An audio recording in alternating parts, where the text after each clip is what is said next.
focus in on some updates from the administration. So thank you everybody for coming, and I will quickly mic pass over to you all to kind of take it off. So I'll just start, and then I'm going to pass it to Catherine. We have a lot. This is a lot tonight, so I'm just kind of warning you in advance. This is all related to the Bureau of Building Standards and Safety, which you would have known as code enforcement before. And we're going to go through kind of each of the things we're talking about. I want to say before we start, this is a study session, as you know.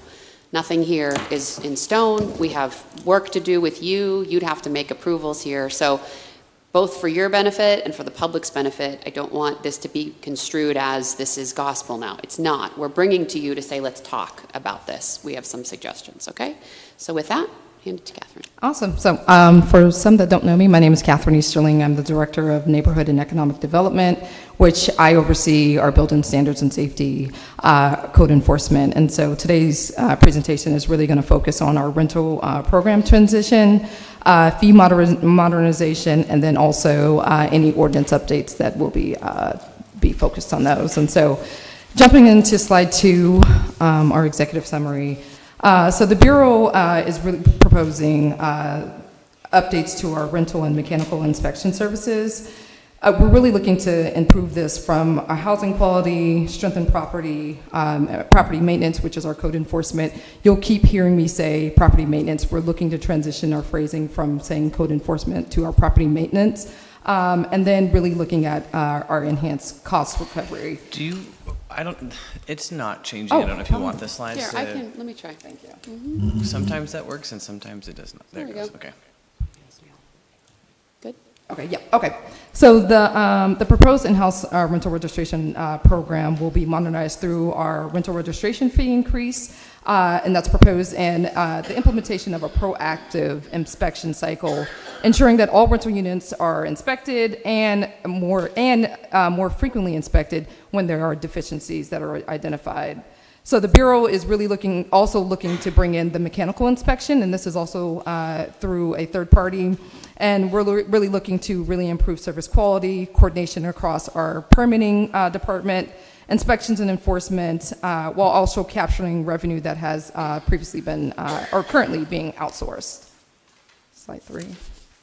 So the Bureau of Building Standards and Safety is led by our Bureau Chief, Steve Yurkowitz.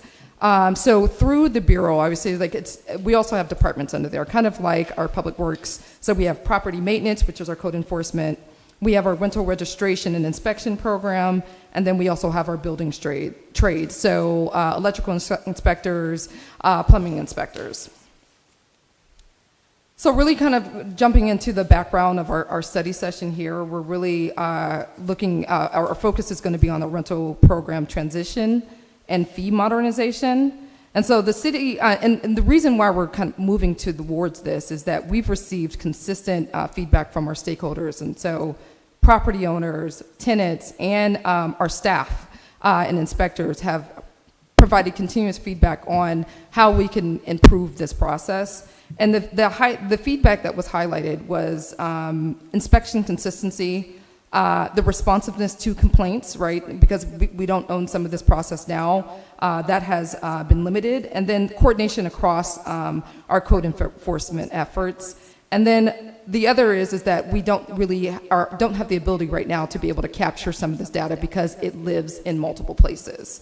So this proposal is really a direct response from that feedback to really improve our accountability, strengthen our housing quality, and then align with our broader neighborhood stabilization goals. As you know, we're going through some of these plans and looking at how we can be able to increase housing, and so I think this is just part of that broader effort. And so your role today, we're really looking to understand feedback before we get to a formal action.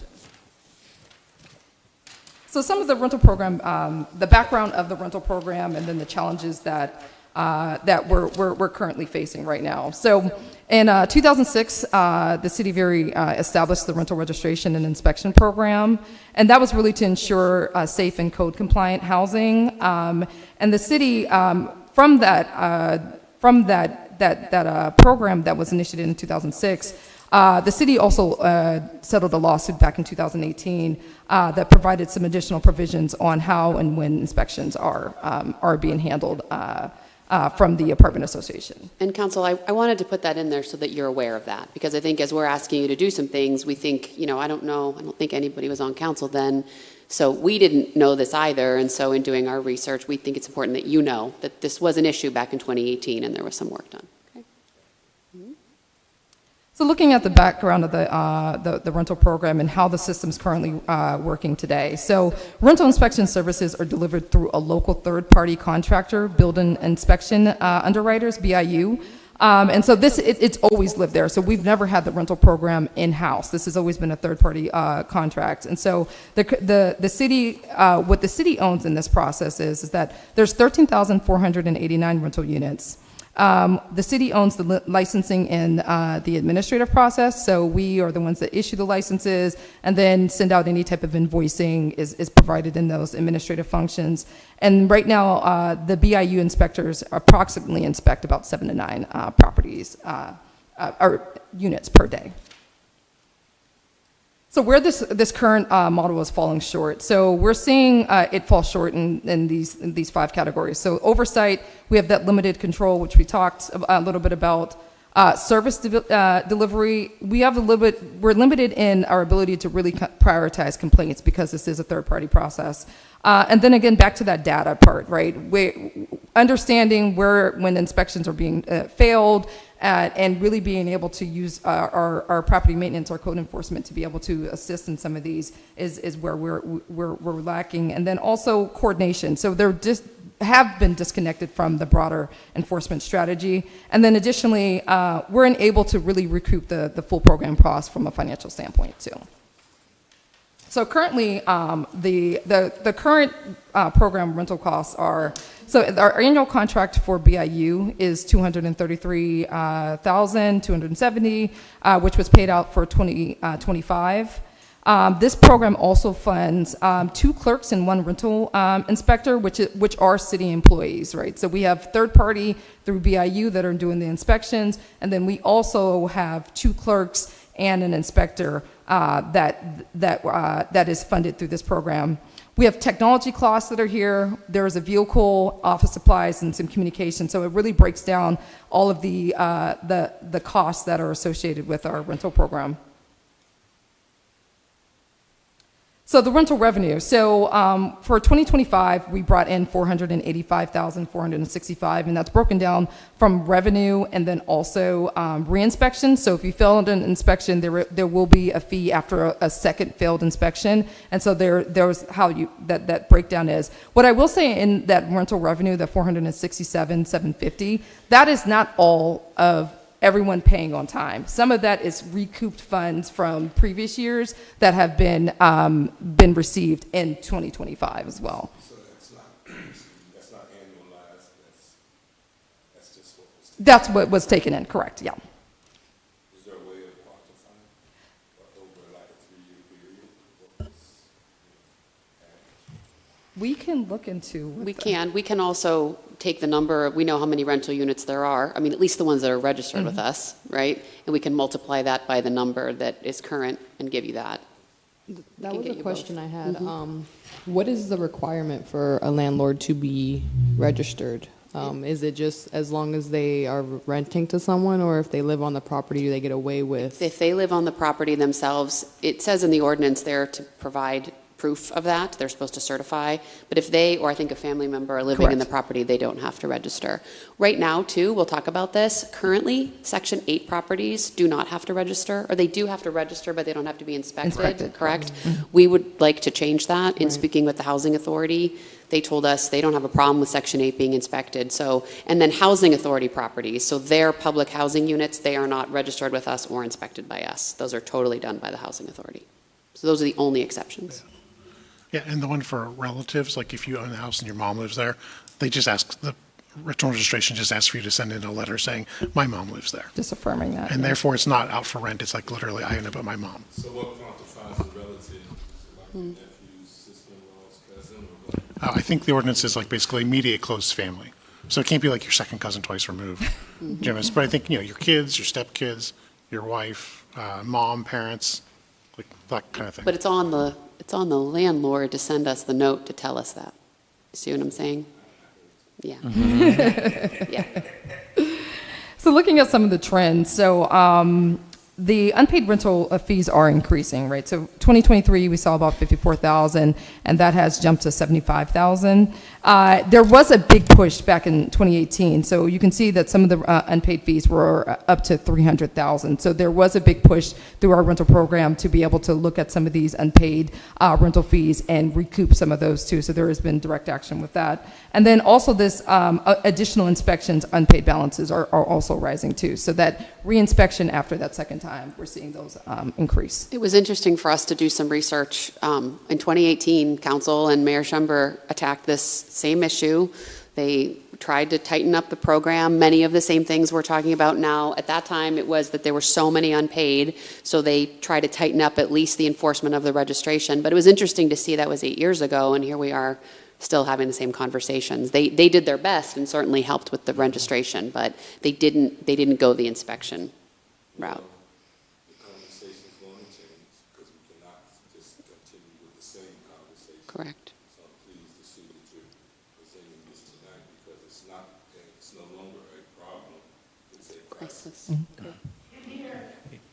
think your mic's Are we there, also able to make sure that if you're getting the license, you don't owe back water and sewage bills? Because a lot of citizens mention that. Yeah, so actually, if you remember the garbage collection fee that was implemented, that was $1,403 and some cents.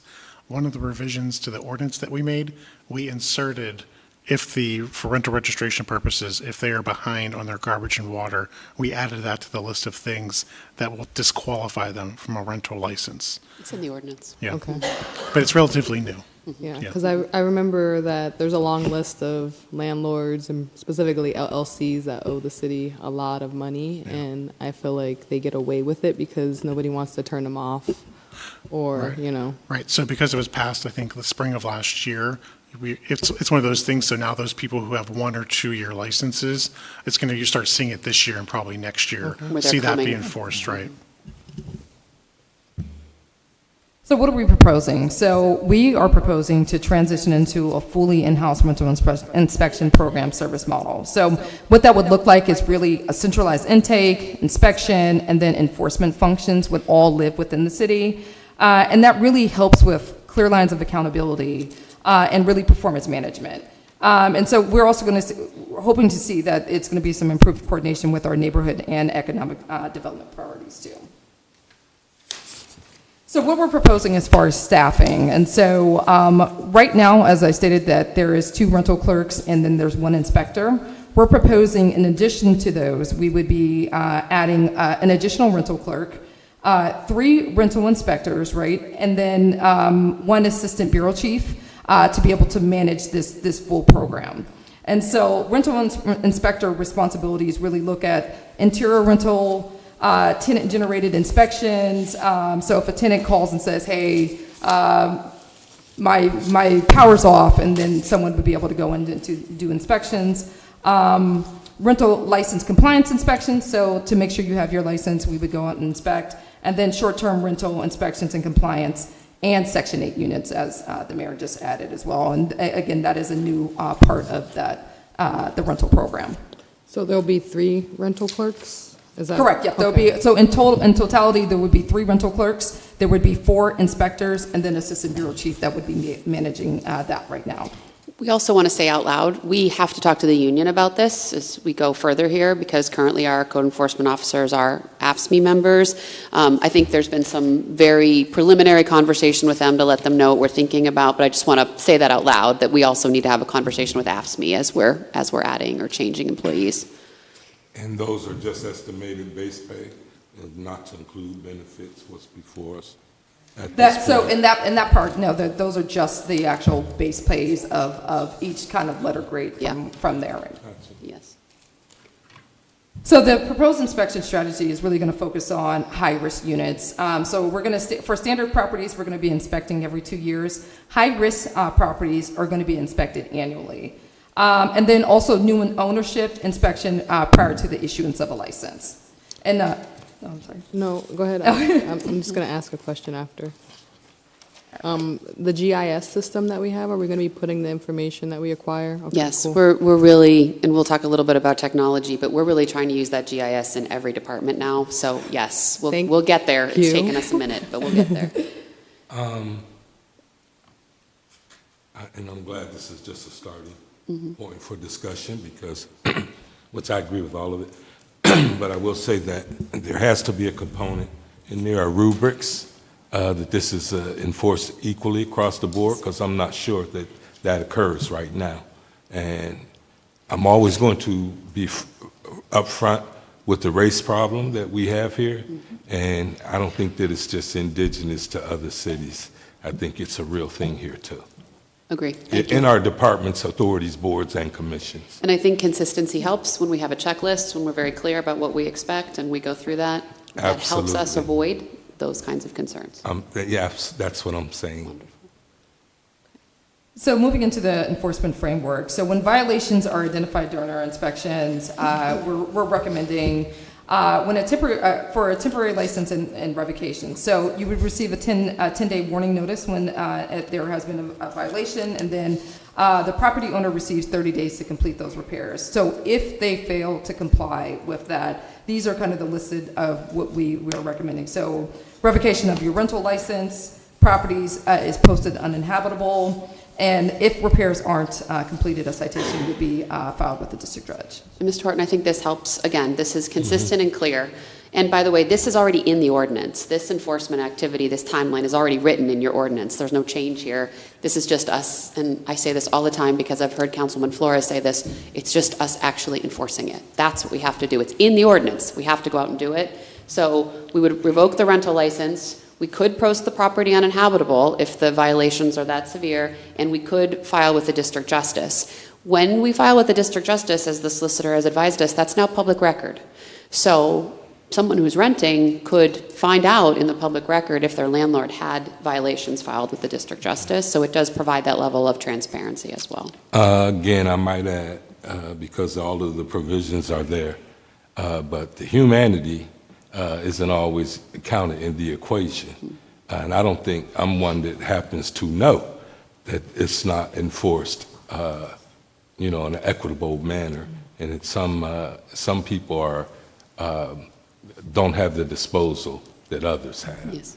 Yes. And so, and I think that a rubrics of this is one thing, but I think that oversight is why we're here. And we also can work with owners, and our property maintenance and our bureau chief has been very clear. If owners are in contact with us to say, we're working on it, we've achieved this, we're working on that, we can give some grace there. But if we're being ignored, if there's nothing happening, then we have to be very clear about how we enforce. Agreed, but it's imperative that there is a way of mitigating or helping, and it's not just punitive in nature, because we do have a housing crisis, and I think we have the same aim of providing quality, safe, affordable housing for all of our residents. Absolutely. So thank you again. Absolutely. So moving into where we're moving with our property maintenance. So currently our property maintenance has 8 zones. We are proposing reducing the zones from 8 to 6, and then really focus on exterior enforcement of the properties based on complaints and then ongoing presence in the zone. Standardizing our process for quality of life ticketing, and then modernizing tools to ensure efficiency and accountability. And then again, a continued use of that $1,400 garbage sewer fee for excessive trash and debris. And we put this in here just because I think it's important, because I think, like you, we hear all the time, code enforcement, code enforcement, code enforcement. This is property maintenance. This is exterior. This is if someone calls and complains, or as they're out in their zones, they're seeing trash and debris, they're seeing exterior issues. They'll continue to do that work in their zones. And then we're going to beef up the rental inspection, which is inside, going inside the property and doing the inspections. We just want to be really clear with you. It's all of these things needing to be tightened up. I did add in here the organizational chart of what we're proposing. So the highlighted are the people that we are, in addition, we're going to be adding to the program. So from the rental side, the rental clerk, rental inspector, and then you'll see later down in our presentation, we'll talk about our mechanical inspection, our inspector too. So moving into our proposed rental registration fee structure. So currently, rental registration and inspections is a $40 fee. So Per unit. Per unit. Sorry about that. I just got that bill yesterday. Yeah, they did went out in April. Yes, that's correct. And then also we're proposing reduced inspection frequency through the deficiency-free clause. So currently, if you have a property that has had 2 inspections that had 0 deficiencies, you then would move to a 4-year inspection cycle. And what we're seeing is that large of a gap can create some of the blight, some of the issues that we're having. And so keeping a consistent inspection schedule for all properties is where we're looking to move towards. And so the current fee schedule, if you pay before May 15th, it's $40. It steps up between May and June, and then after June, there's an $80 per unit cost. So right now, you can have a 4-year gap. Correct. We want to get rid of Four-year that. gap, and there was a reduction of fee for that too. So your fee went down to $30 too. So it's like you did well, and then that fee structure came down too, even if you paid late. So. And we're suggesting that you remove that, but that's for you to have a conversation about and decide. I mean, you can see the benefit. It's an incentive for the owners to keep the properties up. They can go to a larger timeline between their inspections. The problem is it's very confusing for our rental clerks because it's hard to remember who's on a 2-year cycle, who's on a 4-year cycle, and that can cause things to fall through the cracks. So that's a decision point for all of you at some point. So our proposed rental registration inspection fee, we would be moving from $40 to $55, and then there's this step up per unit for paying later, and then additionally to reduce the amount of re-inspections, late cancels, no shows, that fee would be stepped up to $150. What we have seen is that sometimes landlords will just not show for those inspections. BIU will schedule it and they won't show, and then it just kind of goes into the record as a no-show and nobody goes back and nothing happened. So when we bring it in-house, it would be our intent, because we can have better data, collection and tracking, that we would say, if you don't show, we're going to charge you $150, then we're going to make another appointment. We're going to keep at this until we actually And get that's in there. These are per unit. It's per unit. Correct. I think that that's great too, and I think that it speaks to a lot of it is out-of-town landlords and property maintenance, management businesses. Yeah. And I think that there has to be a provision, because the property manager tends to hide behind, well, it's the landlord, and it has to be something enforceable on the property manager, because more often than not, it's not that unit, just that unit, it's units and a lot of units under that property management, multiple landlords, but your business is property management, and you shouldn't be allowed to just shrug your shoulders and put it Agree. off on the landlord. Agree. And finally, a landowner or a landlord, property manager aside, should be required to come and set eyes on his property. And I don't know how often or frequently, but you shouldn't just be allowed to just, not come and see your property or physically inspect your property without we can't have you not coming here 4, 5, 10 years, not knowing what you're renting out to our people. So. Well, you guys will craft the ordinance when that, so, I would say to you, you can decide what you want to. Ooh, we gonna be talking. So part of that inspection, the proposed inspection fee, again, it's going to be eliminating the reduced frequency, the deficient fee inspections, and then also everyone gets on that cycle of every 2 years, and then significant violations are inspected annually. I did want to also show a pure city analysis, because I didn't want to just say that we came up from an arbitrary number, right? So we're looking at cities that are similar to ours. So Reading, Allentown, Lancaster, Harrisburg, you can see the differences in how their inspection process is. Some have been tied to lead safe, some are have an inspection fee as well as a registration fee, but it is right in line with our peer cities as well. Mr. Sterling, do you happen to, are these all in-house cities of like size, or are they subcontracting out their parts of their program? I don't know. We didn't gather that information, but I think that's a good point to understand fully is whether that's outsourced or is this in-house. Because if it's in-house, they may be able to provide even further more input. We are going to Allentown, a group of us, to meet with those departments in the beginning of May. So that's a great question. We can see how they do it as well. I was talking to a tenant this week, and they had to pay for the inspection fee. Wouldn't it go to the landlord instead of the tenant? It should be. It should It go should to go the to the landlord. Yeah. Did the landlord give them the bill, or do you know? how that- The way it was explained to me, it was a part of the contract that Huh. the tenant pays the $40 inspection fee. Really? Like it's in the lease, you're saying? The way it was explained to me. Wow. You should send her down here with a copy of her lease, just so we could just so we could further understand. For a research situation like purposes. that. Right, for research purposes. Thank you, And sir. I do want to say, I think we all know this. We really understand that not every landlord in the city of Erie is a bad landlord. We have good landlords. We have people investing in the city. We want that. We want people to buy properties and take care of them and provide this housing. What we are simply looking to do is consistently enforce and make sure that the ones that aren't doing it right do it right and keep our people safe. We're not targeting anyone. We want to honor the good work, and I think we do that by making sure we're enforcing where it's not happening. So. So I wanted to provide a cost comparison of where we're currently at versus where we're looking to go towards. And so you can see our rental revenue, our BAU contract was where that 233 is, our City of Erie salaries. So these salaries are with benefits incorporated into those as well.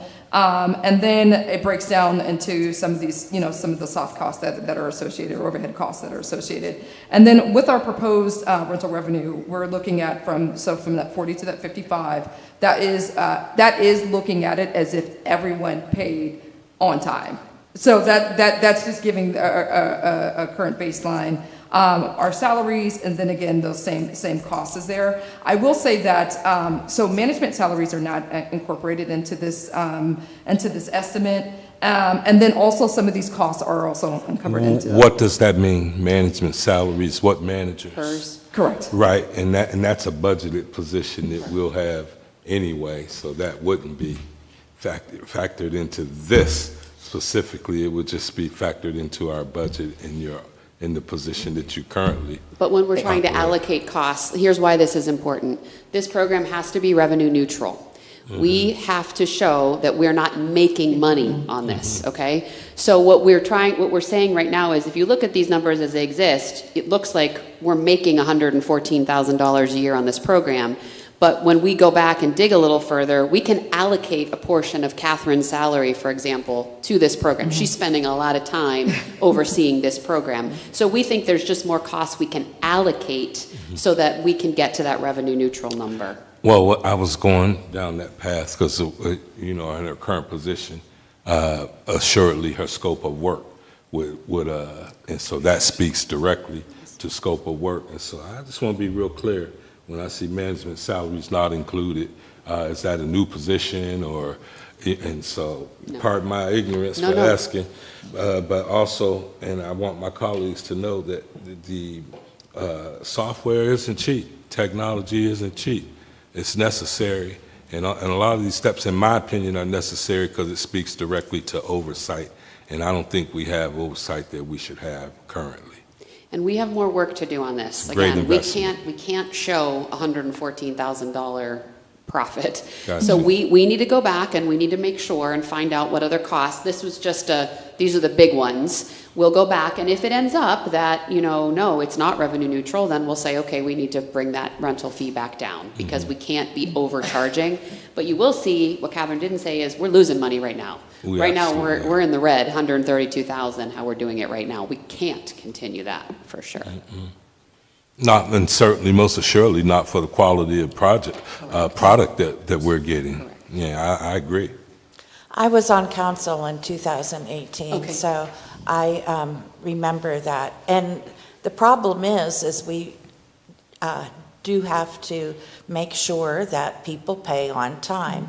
And I know the girls have since they've been in charge of that department, have been working really hard with that. Much better, yes, yes. So some key takeaways. So right now, the rental registration program brought in about $485,000. Existing revenue does not support the program operations. And once we get to a place, if you guys approve, to transition from BIU, we're really looking at improving service quality, efficiency within our staff, and then improving some of these outcomes that would really allow us to have that a full in-house model. And I can just talk through so this is just if, as we see it. So I do want to say we are meeting with the Apartment Association. We're going to do the same presentation with them. I'm going to their meeting in May. So we're going to be presenting this all to them so that they have an opportunity to hear it from us and provide feedback. So we'll do that. We'll ask you for some feedback over the next month, hopefully, if that feels comfortable for you. If you're moving in this direction with us, hopefully we can get some ordinance changes proposed in June. We do need to give BIU 90 days notice to terminate their contract. So as soon as you give us the go-ahead, we would terminate with BIU, and then we'll, probably spend the summer months or whenever, you're ready developing the processes. And then if we keep on that timeline, we could have this all in-house by September. Someone from council going to be attending or going on the road trip I would welcome with it. you, because I think that it would be beneficial To the Landlord Association or to Allentown? to Allentown. Oh, Yeah. I volunteer you for the landowners. that's what I was like, I will take all of you with me. I don't want that smoke, man. I would, yeah, we can absolutely talk, but I would be happy. We can send you the information, absolutely, if you'd like to join us. Great, great. So I propose rooming house fee modernization. So that's the end of rental. Now we're moving to the next thing, okay? So This is the next thing, yeah. Before we move on, I think there's some creativity around here too, with the possibility of what we could do, to what Councilor Horton had also mentioned, with the equity around being able to invest in some of these properties and then holding landlords accountable so that we're not labeling places uninhabitable, because that's going to put us in another crisis. So I could quickly see where this goes in a really great effort, putting a lot of people out on the streets very quickly. But with some of this funding, as you're kind of looking at this, and then as we're talking with some of the MDJs and as we're developing this ordinance, thinking about ways that we could create a fund that could maybe fix some of these things and people not be unhoused. And I want to remind you, you just looked at CDBG dollars. We got our allocation today. I think where we are right now with that works, but next year, when that comes around again, you could really ask us to say, nope, we want you to create a rehabilitation fund with a lot of those dollars. I mean, we could do that, and that would be something we could discuss with you. So the dollars are there. It's just how we decide to spend them.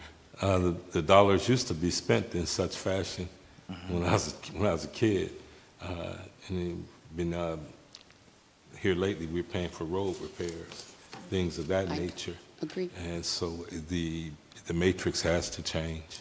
It's unsustainable. I think us as fiduciary electeds, like being in that component, we have, looking at these numbers, we are doing a genuine disservice by keeping this outsourced. And I think that we are not living up to what all of us ran on, and I know, I mean, just some of the platforms in which you ran onto, Mayor, is 132,000. Yeah, I totally agree. I mean, this has been one of my anytime anything is outsourced, you lose a lot. You not only lose control, you lose money and The quality Yeah. right, quality of service, quality of life, doesn't matter what it is, whether it's rental or other things that have been outsourced through the years. And I think this is wonderful. I was looking at the 2 vehicles that will be needed. Is there any way, I mean, maybe you can look into it, your grant department Yep. might be able to work in Of course. looking, Yes. you know, because I know we're passing next week, there's vehicles. Yep, and LSA, the state funds have been used for vehicles in the past, and they Correct. just gave us some code enforcement vehicles, so yes, Correct. we could absolutely look Okay. at that, yes, yes.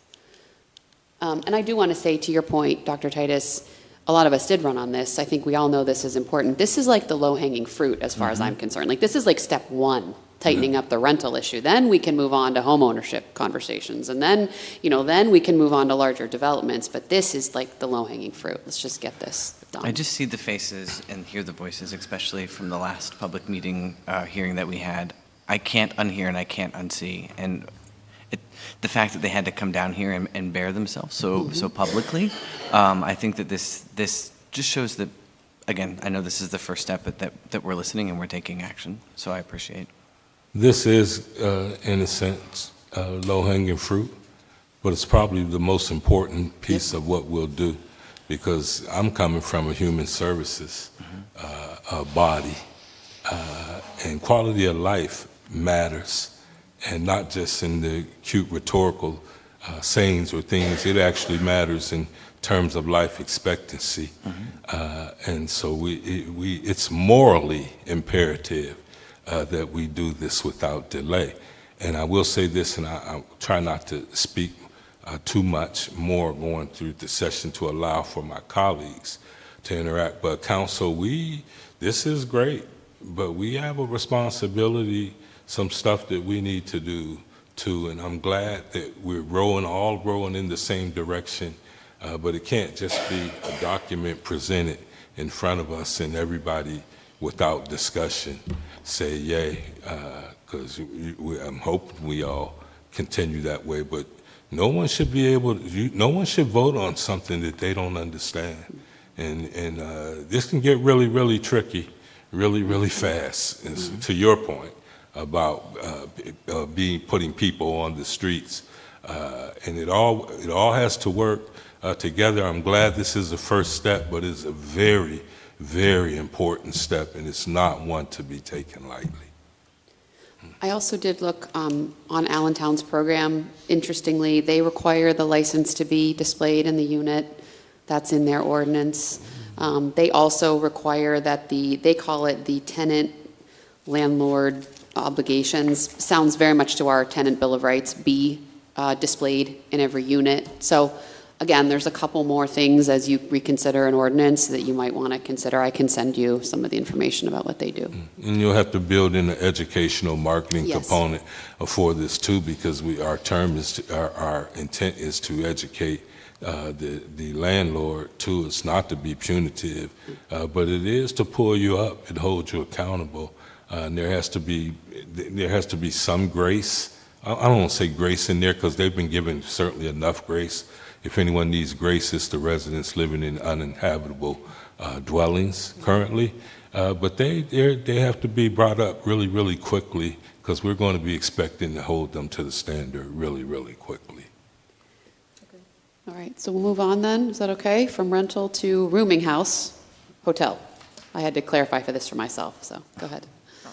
So background on the rooming house. So how the system really works today is that there's an annual license required for all rooming houses, and they're subject to regular inspections, property maintenance standards, and then also life safety requirements as well. And so this must meet additional operational standards, including occupancy limits, minimum space requirements, and then maintenance of shared or common areas as well. So right now, what we're proposing is that the ones that are in the black, right, the 1 through 4, 150 plus, are already established fees. The 25 through 49 rooms, we're looking to establish at $300. So we're looking to update the rooming house license to reflect the current conditions. So establishing a new category, that 25 to 49, and then also implement a late fee of 2 times the license cost, which is very similar to how we're doing the rental program too. And again, this is for any hotel. So this is the fee that they would pay annually, correct? Correct. Annual fee? Yep. Can you explain just so I fully understand, that tiering, how it goes from the 10 to 24, the 20, because it looks like it jumps from 250 to 300, but then goes back down to 200 to There are 400. increases. So if you look, what we're saying is 1 to 4 rooms is going to go to $100, then you have 200, Gotcha. 250, Okay. 300. Yeah, we weren't, Okay. in the red, we didn't have Yeah. one before, so you didn't have a Understood. comparable. Thank you. Yeah. I was like, how are you, okay. I see what my brain just did there, but thank you. Yeah. Okay, so that's it on rooming houses. Any questions on that? Okay. All right, so looking at our quality of life fee modernization, again, background from that, this was established to really address persistent neighborhood concerns related to our property maintenance and safety, and then also nuisance conditions that were affecting our residents. And so it's in response to, the ordinance was really in response to respond to blight violations and public safety issues, and then improve neighborhood viability and hold property owners accountable for ongoing maintenance and compliance issues. So where we're looking to move the quality of life penalty increase. So quality of life number 25, which is working without a permit, and then quality of life number 26 is working without a license. So this is I know I lied. No, I just you're want to go good. back to quality of life, where it says, under bullet point 1, 2, 3, which says hold property owners accountable for ongoing maintenance and compliance. I think they're in council. That's an opportunity for us to embed language to include property managers also, because that's the back and forth right there. Well, okay, well, I'll send the letter to the owner. They don't respond, but And I don't think I would do Fred a justice if we don't say that we should add businesses as, to be included. Like, Yes, they are included, but Okay, yeah. we're saying property owners, not just residential. But I hear you and agree with you, Right, because 'cause she's She's totally very right. passionate about the fact that the businesses don't get held to the same standard. standard of she's accountability. doing I the would room. say legally that businesses are people under the Constitution of Pennsylvania and US, so hence they would be responsible for their property that's in their name. But you're right. I think her point is often that we don't enforce Right. correctly, and we are working on it, but I yes. agree. Heard. So really, what Catherine is proposing here is just an increase in the number 25 and 26. So right now, if you read your quality of life ordinance, there's all kinds of things in there. Each one is a different fee. Usually they're around $100. We are suggesting that we increase just the ones about working without a permit and working without a license. This is a big jump from $100 to $1,000. And the reason we're suggesting that to you is we're having a lot of issues with work going on in the city of Erie without permits and without licensed professionals. And so this is a reaction to a real issue that we're seeing. Now, I want to say out loud, I don't think we do a terribly good job of informing the public of our process for how to secure a permit and how to secure a license. So you'll see I put on the bottom there that we would delay enforcement of this until our permit and license processes are reviewed, revamped, and clearly communicated on our website. We don't want to penalize people without telling them the rules, so we want to do that. But then once we tell them the rules, what we want is your support to say if they break those specific rules, it's a larger And fine. I would request that we also, as we're updating these, that we also are linking, where in zoning they can also, because that's Yes. something that I'm talking with a lot of these young, Yes. especially the brand-new business owners. They went through the permitting process and only to realize that it doesn't fit, but they were granted every permit. You know what I mean? So Yes, the two systems are not working together. We completely agree. And we've tried to say over and over that you should start any project through zoning, but we haven't said it enough.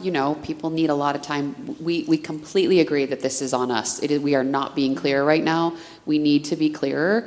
But again, once we're clear, we just want you to be aware that we're going to ask you to significantly increase this, because it's a danger. When people are out there working without permits and without licenses, it's putting our residents at risk. Right. Yeah, And there's a lot of businesses that I've spoke with, not a lot, but a few that I've spoke with over the years, that they won't do work within the city anymore because it's such a hassle to get a permit to do any work in the city. And, And this is And where there's a- modernization comes in, like, we Correct. need to go to a fully online system, and I really cannot tell council how much work, not me, but for certainly Lori on my staff is putting into this, to find a software that works, to make this all modernized and online. That's where it needs to go. We're gonna get there, and be clear, but you're right. It's, right now, we need to do better ourselves. And the biggest and largest piece of it is we can't hold anybody else accountable unless we hold our contractors accountable. And right now, under the current system, we don't have any accountability. We don't have any data, to your point, and software is going to be costly, but it's essential. And so just look at those costs. I wanted to add here also that the quality of life provisions in the what is it, landlord-tenant document or whatever, we'll have to go back and see where all of that stuff enters, any intersectionality.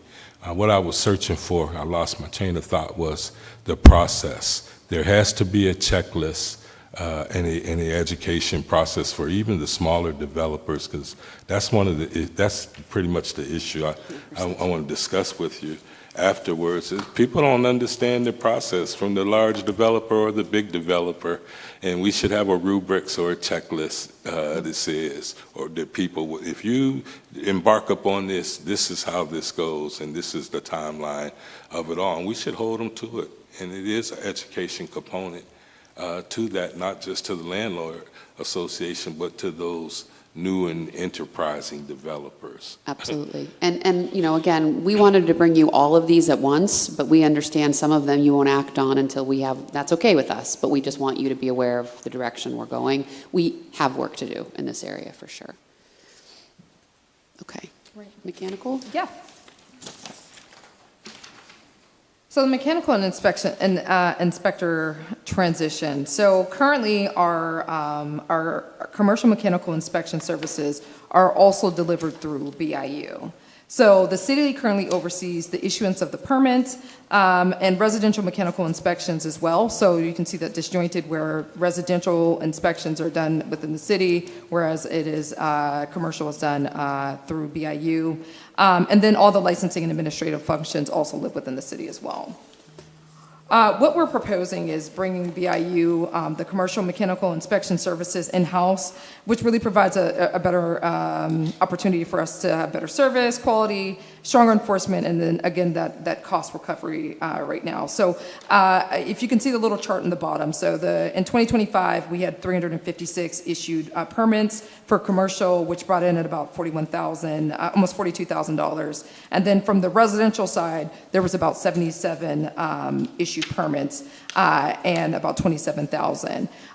Additionally, what we're seeing is that because it is in-house, and this is also in addition to what our inspectors are doing, is that we believe that the residential, there's opportunity for growth there just because of that disjointedness right there. So, And it goes back to what we just talked about. It's confusing for people. Why you have to go to BIU for one of these, but everything else is within the city. That's why this is the last bit. We just want to bring it in-house so we have all of these trades inspectors in-house doing the work.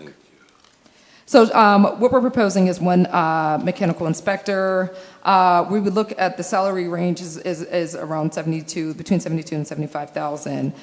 So that revenue that was brought in was about 69,000, and then our cost that we paid to BIU for 2025 was about 30,389. So there is a difference in this and what that cost looks like. But again, once we have that full complement, we believe we're going to see this increase because one, there's going to be someone there that's enforcing these inspections and permits as well. So, Will that lend itself to that 114,000 in the black that we are? Is that a separate account? Separate. that would be second. That would be for the rental program, and this would just be separate.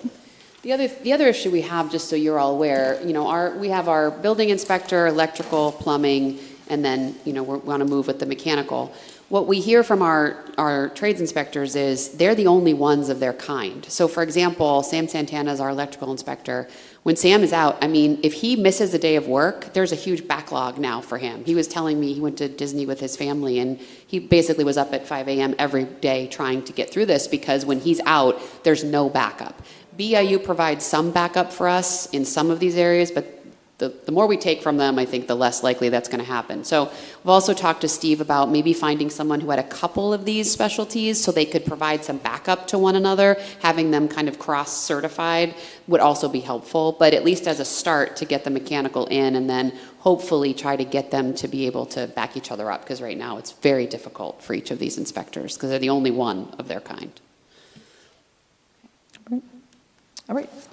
So I did want to just bring out what is changing and what's going to be staying the same, and what those ordinance impacts look like. So rental licensing requirement is still going to stay the same, going to be the same, and then the biennial inspection structure is still going to be there. So we're still going to maintain the 2-year inspection cycle. It's just removing some of those other deficiency-free clauses. So what could change? So the city's going to assume the inspection for rental units. We're going to be updating our enforcement framework, and then also the updated fee structures for our rental inspection, our quality of life, and our rooming houses. We talked about implementation, so at some point, we'll need council to act with ordinance on the fee schedule changes we talked about, the amendments of the ordinance we mentioned, give us the okay to go ahead with some of this staffing, and then give us the okay to terminate the contract from BIU. So that was a lot. We got through it all. We have some time for questions if you'd like. I just want to thank you for sitting with us through this. I know it's a lot of information, but there's a lot that needs to be done. I want to thank Ms. Easterling, and I want to start with the administration, but Catherine, I want to thank you because I know the work that you had to put into this up to this point, and I know it's just a tip of the iceberg, and I don't ever want you to feel unappreciated, because I know what we're about to embark upon. And it's not a small thing, it's a necessary thing, and I think it speaks well, it bodes well for all the citizens in Erie, whether you're a landlord or a renter or a homeowner, because everybody wants the same thing in life, and that's good quality life. Erie hasn't always provided that in an equitable fashion or manner. I know that there will be cries out from this part of the city or that part of the city about level of enforcement or equality of enforcement. I know that the racial equity part of it is going to be. I know the economic development part of it, but most of all, thank you for inserting or suggesting these fee increases. And citizens, it's another fee, it's another fee, it's another fee, but this isn't one being passed on through a tax or levied on anyone. This is something you shouldn't be allowed to just take from the city. In a lot of the instances, the landlords, and I'll come to the landlord meeting and say that to them too. I was just being facetious, but I'm not scared of them either. We need to hold them to a higher standard, and they fell short in the same manner that we have fell short. So everybody just needs to own up on it and see what we can do to fix it. But I know that pushing this to this point, to this document, I can just imagine the work you and your team put into this. I just want to say one quick thing. These are not taxes, these are fees. Huh? These are fees, not taxes. Oh, that's what I said. I just want to make sure it's clear to everyone watching though as well. Yeah, and I do want to say thank you for saying that, Councilman Horton. I want to thank Catherine and her team. This was something we talked about, I think, like the first week and when we were in office, and it's taken this long because it's such an enormous amount of work. And so she and Steve and the whole team really want to thank her. This is the fruit of all of that. It's been months, but I think it's been worth it. I've been here a couple months. I've spoken to my colleagues. I know Jasmine, she's really passionate about this. I spoke to Marilyn, who walked on the treadmill. She's really passionate about this. And I know that Kathy is as well. I'm sure my other colleagues are too.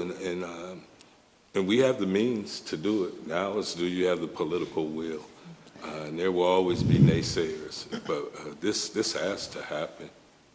So as someone who participated in an administration who, we didn't quite enforce and go the route that I felt as though would have benefited city residents who are renters. I remember when my inspector came through and all he checked was if the fire alarm had batteries, and I thought that that was interesting. He was in and out in under 10 minutes. So I'm happy that we're going a different route. I'm appreciative of the presentation your team put together, Ms. Catherine, and I'm looking forward to the enforcement aspect. As you know, I sat through a lot of meetings with you and your team, and I said, I want enforcement, and I'm sorry that after 4 years of being on council and not seeing that, I'm for that, because I feel as though if you let them get away with an inch, they take a mile. And I don't know if there's an opportunity to insert an escrow program here, or a place to hold people's money in escrow, but we tell people they can do that. They don't really have, it's just writing on a piece of paper, as far as I'm concerned. Where do they put their money in escrow if we don't have it? There was a discussion about doing that with the county. We talked about that, remember? That something about if we wanted to do that, we could work with the county. We'll get back to you. We did talk about, you're saying where to put their rent if they're withholding it for violations, right? Absolutely, Yeah. because We right can now look in. there's, and that's the type of intersectionality in the cooperation I was suggesting it's needed between all three taxing bodies, Yeah. because somewhere in there, the school district There- has a role too. There is part of the rules of civil procedure. If they have sued at the district judge level, they can pay the rent to the prothonotari's office. And as that moves through the court system, the prothonotary then can release some of that to the landlord, but not the whole part of it. So there is something like that in the court system already. I don't think it's exactly what you guys are saying, but there is something if you're in the litigation process. For someone who's not in the litigation process, obviously that wouldn't apply. Residents wouldn't know that. No, they That's all, wouldn't. that's all rent speak. That's all landlords speak. That's all lawyers speak to And I them. don't know if we'd be able to tap in, because we already have a fire escrow. Yep. Where if you have a fire at your house and until everything's solved, we hold the money here from the insurance company in escrow. And then when everything's settled, the owner gets the money Well, from we- that. So maybe we could do it, something like that. Yeah, but we don't I know, necessarily have to, but- recreate the will or Right. anything. If there's a process, similar process, I think it's just conversations to be had, because it speaks directly, okay, we're zoning and we do what we do municipality-wise. But they're human services, and it directly impacts people, and they have a direct role to play in this. And I think that with the administration there now, and the council as composed now, you will probably find a willing partner. And so this is really all quite timely and necessary. And I will say to your point, tenant education, landlord education also has to come. So again, when we think about what's next, we can't lose sight of that. We do need to do, they both deserve education on our processes and how things work. And that's kind of the next step that I think we all have to work And I together think on. another component that as we update some of these ordinances too, and I know some of these conversations have because I've been part of some of them, have already started, but our district judges, as we change this, making sure that they're part of, because they are a critical component of this Absolutely. entire Yep. process, and bringing them in from the beginning, I think would be really helpful. One of the things that I would also love to see, and I know that this is a lift for the administration, but as the landlords are, and I think that this is kudos for them as well too, but as they pass like their inspections, that there be a registration where Yes. they can show, like when they're going to show the apartment, look, like we passed, we're on, here's our We'd gold like to star. get to a place where we have a database online that shows everybody that's in our system that's passed. We're not going to be punitive, we wouldn't show the ones that haven't, but you could check to see if yours has. We'll get there. Again, we ask council for some patience, That's a and we'll lift, probably yeah. ask you for some money for Yeah. software at some point as well, but yeah. I would say that such a list is like, so the landlords rent their property out. It's part of a business. So it might be a selling point to say, look, I'm current on my everything and I've passed all the inspections. That's a business selling point. So it's a win-win for everybody. Do the property maintenance manager, or people who are employed by us, and they can report to their supervisor as to, is that all documented, what? We're getting there too. I mean, I think what we're finding with our property maintenance, each of them does it a little differently, and that's okay. Some of them have relationships with residents, and they're talking with them often, and they're trying to get them in compliance. So we're having conversations with them about, but we do need to get to a place where everything's documented. And I think giving them a tool to do that and having that, right now, it's not completely consistent, let me say it that way, and I think we need to get there. But working with them so they can use their system, but just document what they're doing. Yeah, I know on my first year on council, we invested quite a big amount of money into the GIS system, Yeah. and we got tablets, and we got a lot of the software started, but then as the years progressed, we figured out that some people do things by paper, some people do things where they're writing in a journal, and it's not a consistent process, so maybe we need to, get a process together and a minimal requirement on what we expect. And I when think you one are of interacting. in that too is just like, we didn't go in depth because I think it's still being fleshed out, is the administration's also looking at rezoning some of these too. So that maybe that those are a little bit more equitable and that there's new The zones for code, for Yes, property maintenance, yes. yes, we are Yeah. as well. And we can bring that to you when it's completed.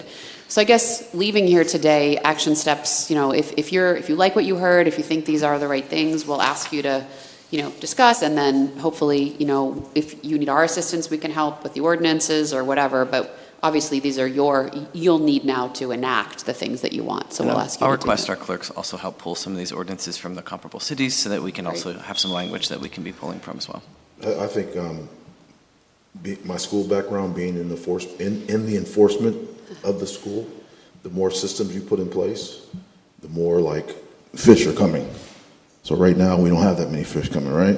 But when you put these systems in place, Yeah. so the people that are handling this, you have to make sure that they can handle They're it. ready, yeah. You know what I'm saying? So like you can enforce it, but now you were telling you weren't really catching kids with hoods on. Now you got 10,000 of them.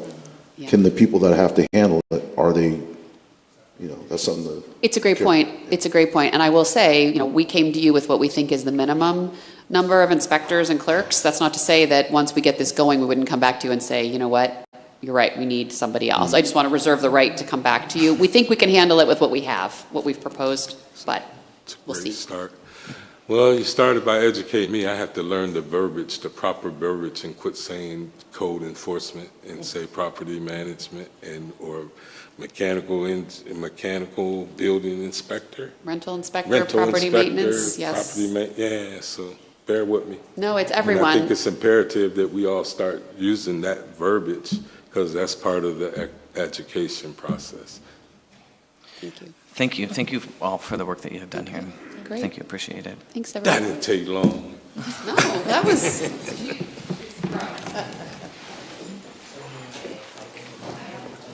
I was looking at